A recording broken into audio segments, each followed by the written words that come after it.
वो अपने जीवन को बेटरमेंट करने की, और हमारे देश के अंदर जो एजुकेशन का स्तर है, हमारा एजुकेशन का स्तर अगर अच्छा होगा तो हमारे देश का रिप्रेजेंटेशन भी अच्छा होगा, हमारी देश की जो खस्ता हालत आज के समय के अंदर भी हो है वो और सुधरेगी। आज जब हम राम की बात करते हैं तो राम सिर्फ एक हाड़ वो मिट्टी के पुतले से बना देने की परिकल्पना राम नहीं है।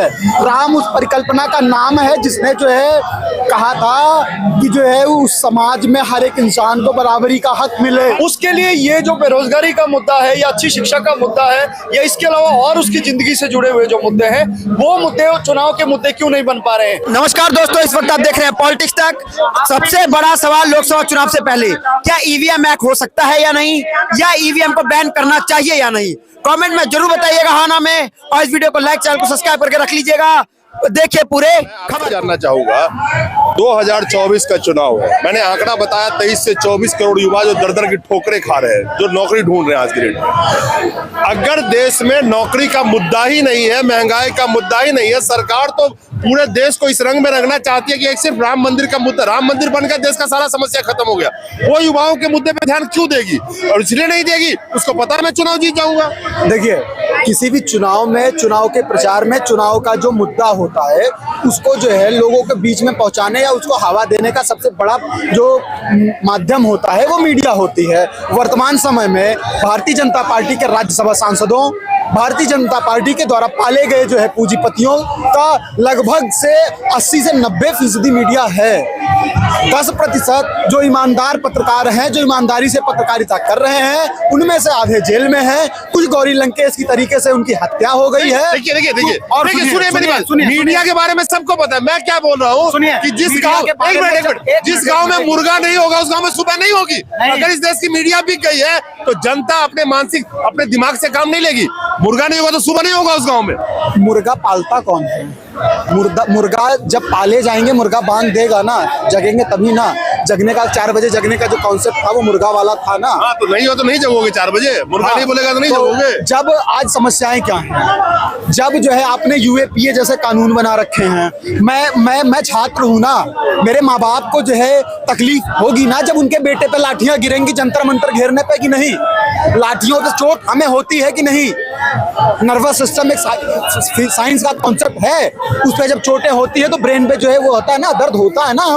हम लड़ते हैं ना, हम लड़ते हैं ना, हमें नहीं डर लगता। हम डर रहे होते तो वो लाल झंडा लेके हम यहाँ ना खड़े होते। चलिए, लाल झंडा लेके वहां खड़े नहीं होते। इस देश में जो सबसे बड़ा मुद्दा है बेरोजगारी का, महंगाई का, लोगों के बच्चों का एजुकेशन का, वो मुद्दा गायब है। और हर तरीके से एक धार्मिक मुद्दा चलाया जा रहा है। वो मुद्दा है राम मंदिर का मुद्दा हो, अयोध्या का मुद्दा, वही चलाया जा रहा है। मुद्दों की बात करते हैं तो चलिए एक चीज और आपको दिखाना चाहूंगा। तस्वीरों में जरा पीछे दिखाइएगा। यहाँ पर देश की वो युवा पीढ़ी है जिसको कहते हैं कि देश के भविष्य है, हजारों की संख्या में यहाँ पर मौजूद है। लेकिन एक चीज और देखिएगा, इस शकल को देखिएगा, इस शकल को देखिएगा, ये चेहरे को देखिएगा पीछे खड़े, ये तमाम चेहरे ये देश के युवा, ये देश के लाल नहीं है। देश का बेटा कौन है तो मोदी है, देश का बेटा कौन है तो अमित शाह है, देश का बेटा कौन है तो गौतम गडानी है। अडानी और अंबानी यही होंगे, चर्चा इन्हीं की चलेगी। लेकिन शिक्षा के नाम पर बात करेंगे तो देश की मेन स्ट्रीम मीडिया की बात करूंगा, इंक्लूडिंग आज तक ट्विटर हैंडल पर क्या चलाता है कि बधाई हो देश को, सीमा हैदर मां बनने वाली है, खुशखबरी है। लेकिन इनकी खबर नहीं चलेगी क्योंकि यही तो विश्व गुरु है। चर्चा करेंगे विश्व गुरु की, लेकिन सवाल कर दोगे रोजगार की तो तुमसे बड़ा गुनाहगार देश का कोई नहीं हो सकता। विश्व गुरु की चर्चा होगी। सवाल जब करोगे कि हमें रोजगार चाहिए, शिक्षा इतने लेवल पर होनी चाहिए कि रिक्शा वाला का बेटा MBBS कर सके, तो बड़े बड़े जो पूंजीपति घराने उनके कलेजे फट जाते हैं कि रिक्शा वाला का बेटा MBBS करेगा तो फिर बड़े क्या करेंगे? क्यों मांगते हो शिक्षा, क्यों मांगते हो रोजगार? राम है, राम राम करो, देखिए, जब राम ने जो है अयोध्या में राजकाज संभाला था तो उन्होंने सबरी के झूठे भेड़ खाए थे। राम ने जब अयोध्या में जो है संभाला था तो उन्होंने केवट के कहने पे अपनी बीवी छोड़ दी थी।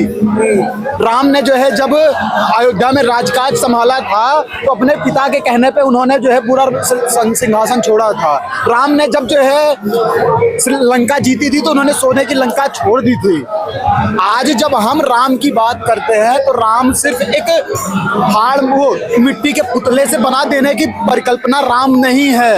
राम उस परिकल्पना का नाम है जिसने जो है कहा था कि जो है उस समाज में हर एक इंसान को बराबरी का हक मिले। बराबरी का हक मिले। क्या वाकई में मौजूदा दौर में युवाओं को बराबरी का हक है या फिर संघर्ष ही करना पड़ेगा सड़कों पर? सरकारें तो नहीं सुनेंगी।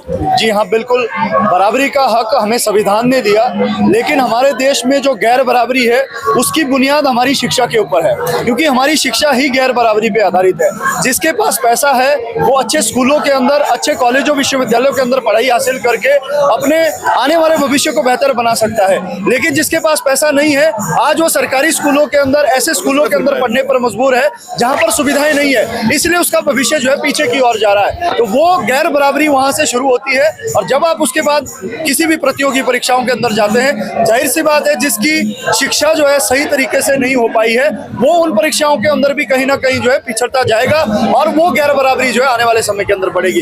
एक बहुत बड़ा सवाल आपने जो अभी यहाँ पर किया कि आने वाले समय के अंदर हम ये देख रहे हैं कि चुनाव भी आ रहे हैं, लेकिन देश के अंदर जो युवा है या यहाँ का जो छात्र है उसके लिए ये जो बेरोजगारी का मुद्दा है या अच्छी शिक्षा का मुद्दा है या इसके अलावा और उसकी जिंदगी से जुड़े हुए जो मुद्दे हैं वो मुद्दे चुनाव के मुद्दे क्यों नहीं बन पा रहे हैं? या सरकार उन युवाओं से क्यों नहीं डर रही है जबकि उनकी सबसे ज्यादा मुद्दा क्यों नहीं बन रहा? देश में 12,000 से लेकर के 15,000 रुपए तक महीना कमाने वाले को कहते हैं कि अच्छे दिन आ गए हैं, लेकिन सोचिएगा कि 15,000 रुपए महीना का कमाने वाला 4 परिवार के साथ बेटे को क्या पॉलिटेक्निक की पढ़ाई करा सकता है? क्या इंजीनियरिंग करा सकता है? क्या MBBS करा सकता है? क्या आज के मौजूदा दौर में नहीं करा सकता?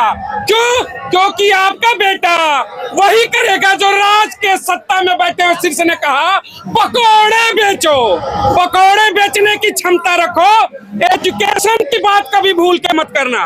बिल्कुल सर, आप ठीक कह रहे हैं। हमारे जो माननीय प्रधानमंत्री हैं, जो आपने वर्ड कहे वो उन्हीं की लाइनें हैं कि जो देश का युवा है वो बेरोजगार क्यों है, वो पकौड़े क्यों नहीं निकालता। लेकिन सर हमें जानने की जरूरत है कि जो हमारे देश का युवा है वो शिक्षा क्यों ले रहा है, वो अपने जीवन को बेटरमेंट करने की। और हमारे देश के अंदर जो एजुकेशन का स्तर है, हमारा एजुकेशन का स्तर अगर अच्छा होगा तो हमारे देश का रिप्रेजेंटेशन भी अच्छा होगा। हमारी देश की जो खस्ता हालत आज के समय के अंदर भी हो है वो और सुधरेगी। हम जो है PhD क्यों करेंगे, हम हायर एजुकेशन के अंदर क्यों जाना चाहते हैं? ताकि हमारी देश की जो अर्थव्यवस्था है, हमारी देश की जो व्यवस्था है वो अच्छी हो, जो एजुकेशन है वो जो सार्वजनिक पहुंचे। बढ़िया आपने कहा कि हम हायर एजुकेशन क्यों लेंगे जब पकौड़े ही तलने हैं। सरकार ने भी बड़े पद पर बैठे मुखिया ने कहा था, राजा ने, कि पकौड़े तलो तो सही बात है कि जब हायर एजुकेशन लेकर के हमें पकौड़े ही तलने हैं तो आपकी NEP न्यू एजुकेशन पॉलिसी का क्या घंटा चार डालेंगे? किस लिए है ये NEP?